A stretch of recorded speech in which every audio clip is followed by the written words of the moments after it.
What do you do when you feel stuck with your content? Maybe your channel isn't growing as well as you think it should, or perhaps it is growing, but you're struggling to monetize and generate revenue. In this video, I'll share an idea that can change the way that you think about challenges, and I'll show you a simple framework for how to think about your business and content that can help you get unstuck. And the idea is so simple. Are you an artist or are you an operator? We'll break down this concept, and by the end of this video, you'll have a better understanding of yourself, as well as more clarity about what you can actually do about it. From speaking with hundreds of creators over the years, I've seen each of these types and understand the pain points that they experience. And to encourage you, it doesn't matter which category that you fall into. The diagnosis and the framework are exactly the same for each type of creator. Also, one type is not better than the other. The most important thing here is that you self-reflect and figure out which one that you are, and then you can apply the framework to your channel. Okay, so let's talk about the artist first. These creators just seem to have a knack for storytelling, for beautiful visuals, for editing. They just come up with great ideas. You often see these channels and feel inspired or wowed, like they have some kind of X factor, this vibe that spills through the screen and keeps you engaged. But before we go any further, we should talk about the artist. There are probably a total of 0 creators who do all of this perfectly from the beginning. People don't just pop out of bed one morning and think, I'm going to start a YouTube channel, and suddenly they have 1 million subscribers and they already have all of this stuff figured out and know what to do. That's not the case for anybody that I know, not even a little bit. What I am saying here is that the artist type, they just have an eye for this stuff. The creative part, even the pieces that they have to learn, just come more easily. They still have to learn and experiment and increase their skills, do the work, but this is the stuff that they love.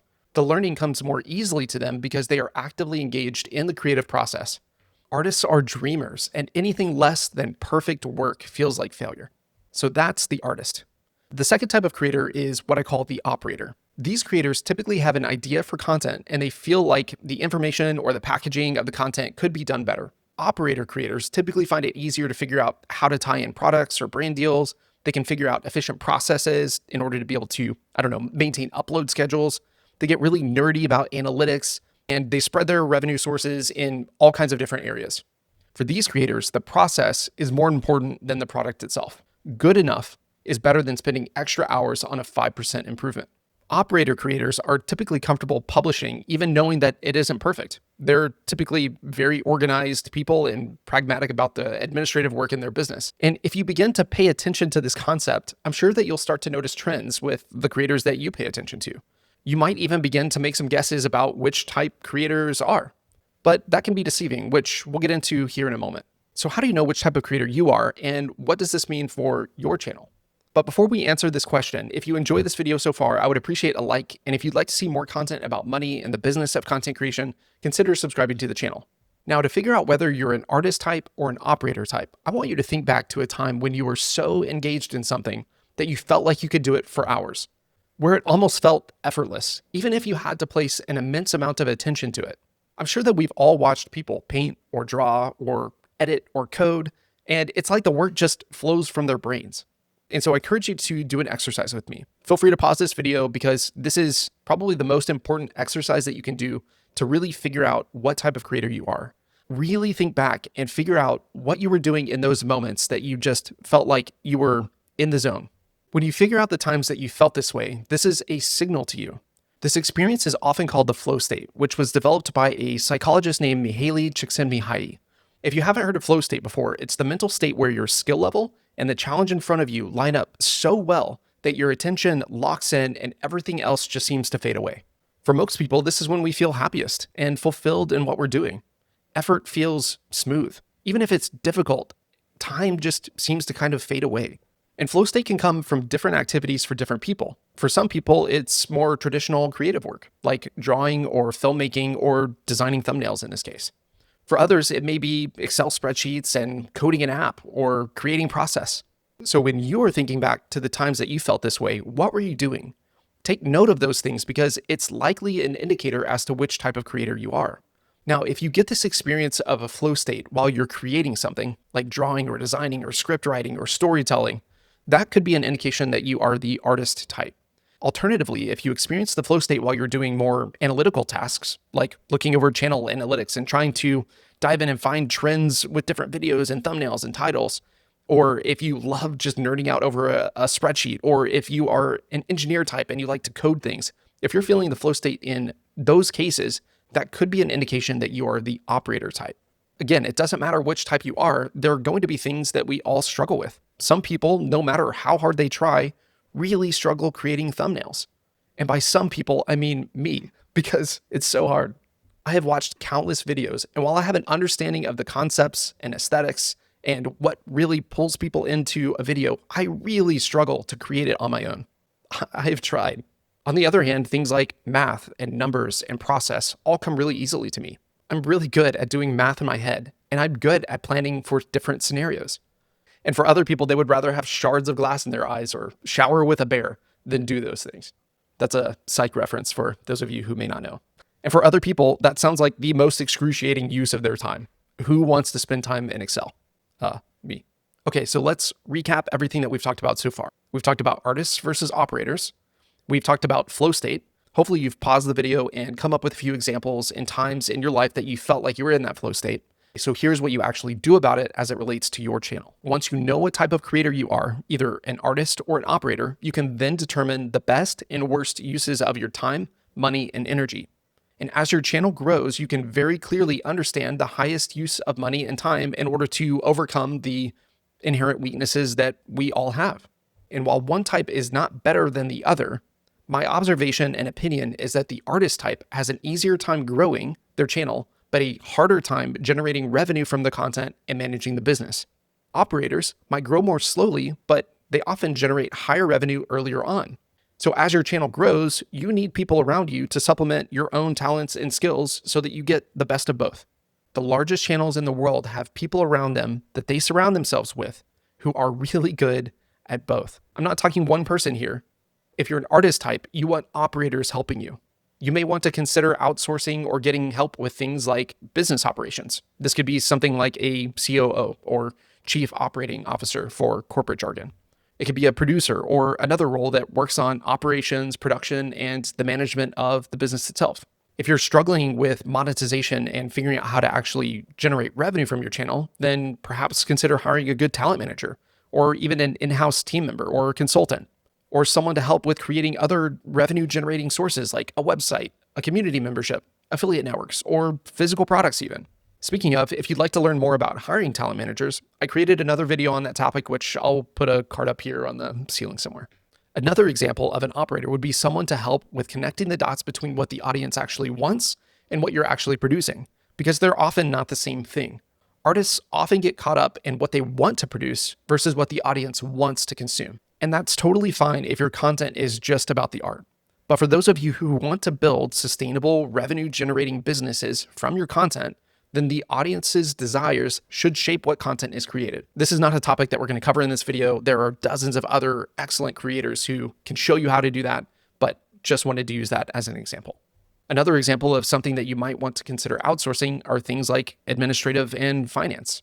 People like a bookkeeper, an accountant, a financial advisor, or even an executive assistant. These all can help keep things organized and help you continue working toward your goals. And I know that this sounds like a lot, but these don't have to be full-time roles, and you probably don't need to hire all of these all at once. This isn't a prescription of what you should do, just consider it a general guide on how to think about what you might actually benefit from. Operators, on the other hand, might want to consider getting help on things like thumbnails and title design, aka packaging, or even script writing and storyboarding, or editing for their videos. If they're comfortable putting all of the back-end pieces together and they just need some help with the production aspect, then seek help with that. It's okay.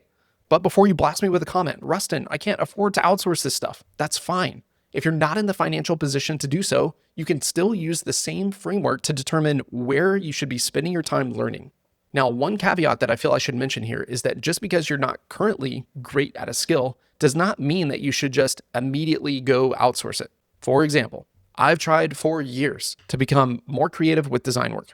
And while I'm better than I once was, the amount of time and energy I've spent trying to overcome that weakness has not really paid off. And that's okay, but I had to try. I do believe that it can be a learned skill, and with enough time, I could probably get pretty decent at it. But I will never be as good as someone who has an eye for that stuff, and they'll do it far better than me for much less time than I ever could. Now, does admitting that make me feel less than? No, not at all, because I'm confident in the areas that my challenge aligns with my skills.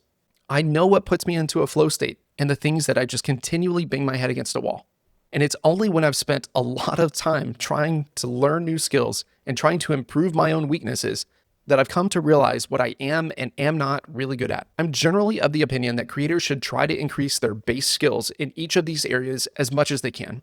Because the better that you are at something, the more clearly you can direct someone else to actually do that thing at a later date. If you don't have any concept of what good design is, then how are you supposed to know what kind of designer to hire? Also, we never really know what we're actually capable of until we spend the time and put in the effort to actually find out. Also, there will be plenty of times where you may just be unskilled and you have to suck it up and learn it, even if it's not your innate skill set, and even if you hate it. We can't try something one time and say, well, I suck at that. There's no use trying. I should just hire someone. That line of thinking is just as dangerous as trying something forever and still not getting the results that you want. That's like me saying I can't, deadlift 2x my body weight, so I may as well not work out. We all know that's not how that works. So then why do we assume it's any different with content businesses? There are certainly skills that can and probably should be developed over time that apply to all content businesses. Things like leadership skills, speaking, negotiating, managing a team. All of those skills are necessary in order to be able to grow to a large scale as a creator. And then there are some skills which could probably just be outsourced at some point that might dramatically increase your enjoyment of what you're doing and the results from your work. But you have to take small steps because before you can afford it, do everything that you can to increase the skills that you're weak at. And who knows, maybe after a lot of effort, you'll find that you're actually really good at that thing and it becomes a strength. So don't immediately just give up because it's hard. All new things are difficult. All new things are hard. And some things are always difficult and we have to do them anyways. Other things will always be difficult and we can outsource them. And then there are other things that are hard that become easy over time with a lot of effort. Especially those of us who live in the United States, we live in a microwave society where we expect that everything should come easily and there is no effort necessary. And that couldn't be further from the truth. Yet it's part of the culture, at least here in the US. The point is, the better that we know ourselves, the easier it will be to figure out what our bottlenecks are and either learn the skills or seek help from the people who are really good at that thing. We have to be brutally honest with ourselves about our strengths and our weaknesses. And we can't just project what we want to be or how we want to be perceived by people, but how we actually are today. This is one of the most important character traits that we can develop as humans, and we will forever remain exactly where we are today unless we can overcome our own perceptions of who we are or who we want to be and work hard to continue to improve. So take hope in your own skills, the talents, and the things that put you into a flow state, and recognize that content creation, especially as a career and business, is multifaceted. There are very, very, very few creators who are deeply skilled as both artists and operators. And the largest creators on the planet build teams around them to supplement the things that they are the very best at. I hope this was helpful for you. Take a step back and realize that it's okay to not have everything figured out, but know what you don't know and know what you know, and then go try to either learn the things that you don't know and the weaknesses that you have, or find people who can supplement them. And as a reminder, none of this content is financial, legal, or other professional advice. Please work with a professional for advice tailored to your specific situation. For more information about my firm, disclosures, and services, visit www.renderfp.com. Have a great week. See you all in the next video.